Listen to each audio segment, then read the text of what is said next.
Right, okay, moving on. Now, that was a discussion point that had a lot of captivating points.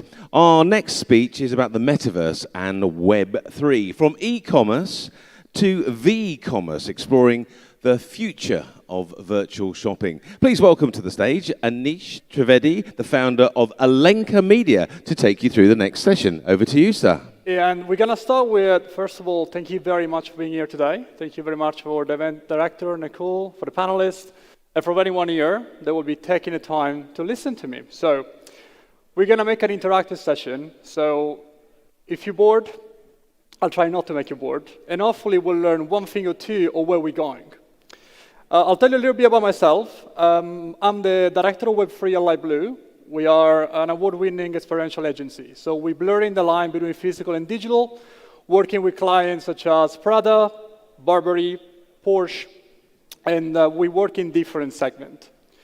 The funny fact of that is actually, as you've seen from my name, my surname is Pasta, and I'm Italian, fun enough.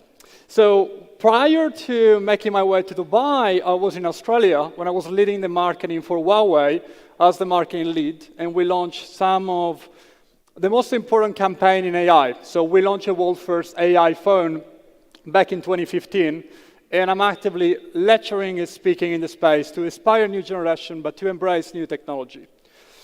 So I want to tell you something, but before I do that, I want to go back to ask you 4 questions. Because if you work with me, we'll make something cool and we'll learn something, hopefully. So the first question for you, if you raise your hand, if any of you still barter. So do you exchange seashell? Do you exchange grains? Is that any of you? Is any of you still barter? Do you still exchange seashells with other people? No, okay. Second question I have for you. How many of you have only cash on yourself and no credit cards? Is there anyone? Only cash? Only cash. Do you have a bank account? Yes. So don't count. Third question I have for you. How many of you, right here, have purchased at least one item online in the last month? How many of you? Okay. Want to see these hands? Guys, don't be shy. I'm not going to come and find you. Beautiful. I have the last question. How many of you have purchased an item, physical or digital, in a digital world, or a metaverse, or a gamified experience? Can I see any hands up? How many of you have bought virtual goods? 1, 2. All right, so you say what's happening here, right? It's happening exactly what's here, right there. Commerce is ingrained human experience, and as you can appreciate, we've gone a very, very long time since we were trading cattle and shells and grain. It's been ages ago. So what I want to do today, I just want to take you through an experience. This is all I want to do. I want to get out of here, and maybe you learn one thing or two that you didn't know. Otherwise, I failed at my job, and I wasted your time. So first thing first, barter system. That's exactly where we were exchanging seashells and grains. But to be honest, it wasn't really practical. You needed more seashells? You go down to the beach and get some. So if you needed money, which was the seashell or the grains, you farm more grains, you get more seashells. That wasn't sustainable, because that means you could find money anywhere, anytime. So from there, something had to change. And what changed was the first coin. And the first coin came in a region called Lydia, which is now known as Turkey. And that was basically gold and bronze. It was coin to exchange values. The challenge with that is it was very heavy, and you couldn't carry, let's say, 10,000 or 100,000 dirhams with you. It was very unpractical. So what happened then, the Chinese came along and they said, what about the flying money? And the flying money is nothing what we know as the paper money. It was more practical, it was easier to carry, you could store it, and you could have more. So what happened then? From the paper money, we moved into plastic money. So it's really funny if you don't know the story, but the first credit card came to life by a guy going for lunch in New York, forgetting his wallet, and not having anything to pay with. So he said, well, imagine if I would have a plastic card where I store money and I can just pay without the cash. That was 1949, and that guy which at the time was a broker, invented the first credit card. And it was called Diners Club. And from being in just in a few areas in New York, exploded internationally. So hopefully you're starting to understand what I'm getting to. So we had seashells, we had very heavy money, we had flying money, we had plastic cards, and the reason why we are today. The first transaction was made in 1994, and we gotta have to thanks to Sting, the singer. Is there anyone fan of Sting here? Sting, the singer? Okay, we got one. Awesome. So why is because of Sting? In 1994, there used to be these economic students, 22 years old in the US. They was the first one.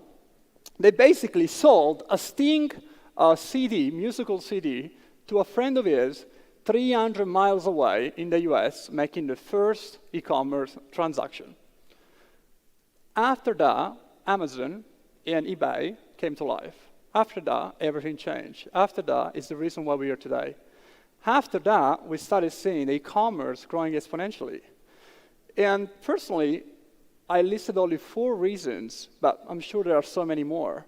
Why do we think e-commerce has grown exponentially? Help me out here, you can shout. One reason is PayPal came along in 1998 and basically make payments secure. Before it was like very, very tricky. It's like buying crypto today, right? You get so confused, you don't know where to go. So the first one is PayPal. Second one, anyone? Anyone? I hope I don't scare you. Mobile payment. Mobile payment is the second one, okay? So you didn't have to buy anymore seated on your laptop. You could buy from anywhere, anytime. Third one, lowering the barrier to entry. Amazon came along and launched Amazon Prime. So before you had to wait 20 days to get, maybe a month to get your item, now you didn't want to wait anymore. Now you get pissed off if you don't get whatever you order within 24 hours. So that's the third reason. And then there is a fourth, which is digital currency. So you see, all these 4 pillars have made e-commerce what it is today. But the reason why here is what's next, and why we need to care of what's next. What's next is what is called commonly V-commerce.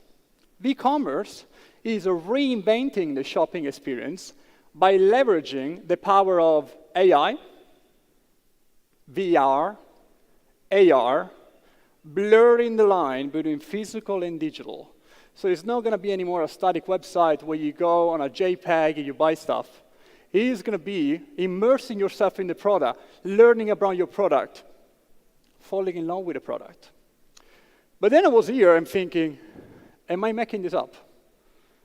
And because I don't want to make anything up, I want to show you a very interesting stats from PR Newswire. So in these stats you see up here, as e-commerce was built upon one metric, which was the internet made e-commerce possible. VR and AR will make v-commerce possible, right? So have a look at this, 21, 22. So by 2028, VR retail will go all the way up to 5.5 billion industry. And AR retail will go up to close to 7 billion. What is happening here, guys, is this technology is completely reinventing the way we shop. Our consumer behavior is shaped around wanting to know more. But then I was asking myself, when I was putting this presentation, are we in the right place to talk about this? Are we in the right place to talk about VR, AR? And then I come up with this from Statista. So if you look up there, Saudi Arabia and UAE, looking at the share of consumer, are the ones that are adapting the technology of AR or VR and so on. You might be there wondering, why is that? Well, guys, Saudi Arabia, to further the population, is 36 years old. It's an incredible young population. If you look down at Japan, it's a much older. If you look at the Netherlands, much older. If you look from Italy, they started using internet, and I can say that because I'm Italian. So the point here is that effectively it's all generational, right? And we are moving into what would be called alpha generation. And alpha generation will be our kids, the kids of our kids. So the evolution has to be traded with a generation. Now I have 3 examples because I don't want to only talk about things but don't show you stuff. That's the first one. So most likely in the future, and the future is now, ladies and gentlemen, we'll have AR stores. AR store means you don't go to the store anymore, the store comes to you anytime you want.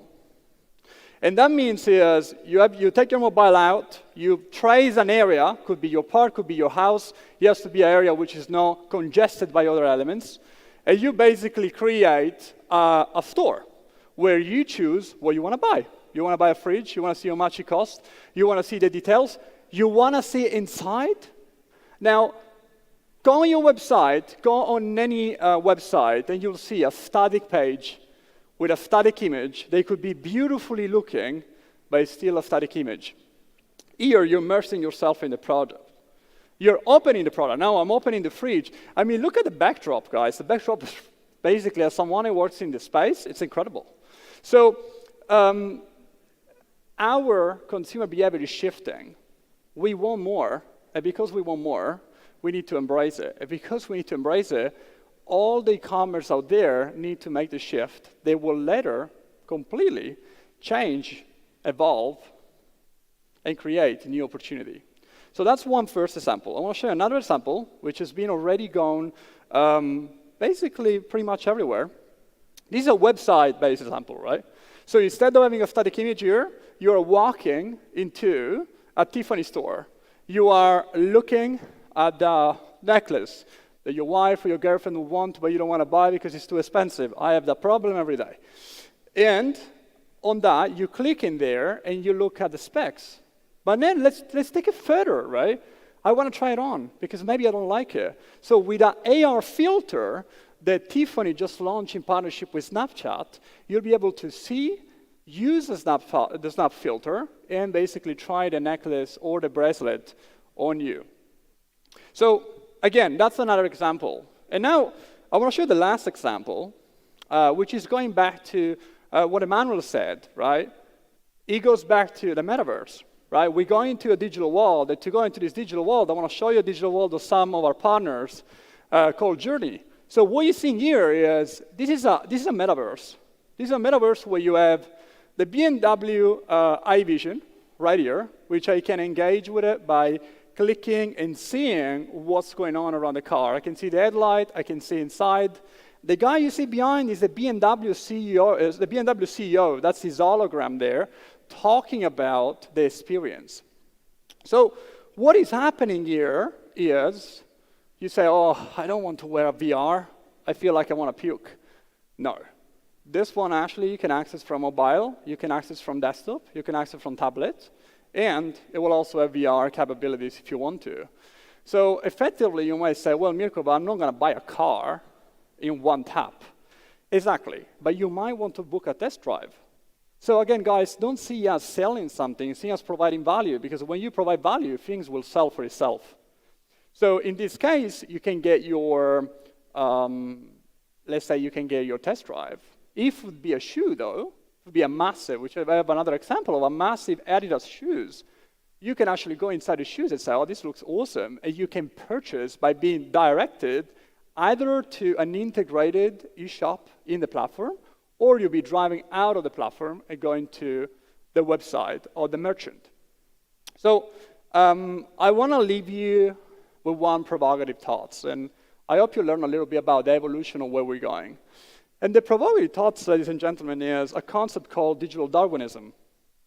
Digital Darwinism, I'll read it for you, says that each business is a victim of digital Darwinism. The evolution of consumer behavior when society and technology evolve faster than the ability to exploit it. So many businesses have been victims of digital Darwinism. And why? Because the reality is, you can't stop innovation.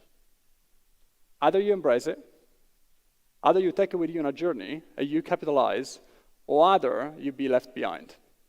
Thank you very much, ladies and gentlemen. It's been a pleasure being with you today. If you want to have a chat, you can find me on LinkedIn or anything else. Let me know. Thank you very much, ladies.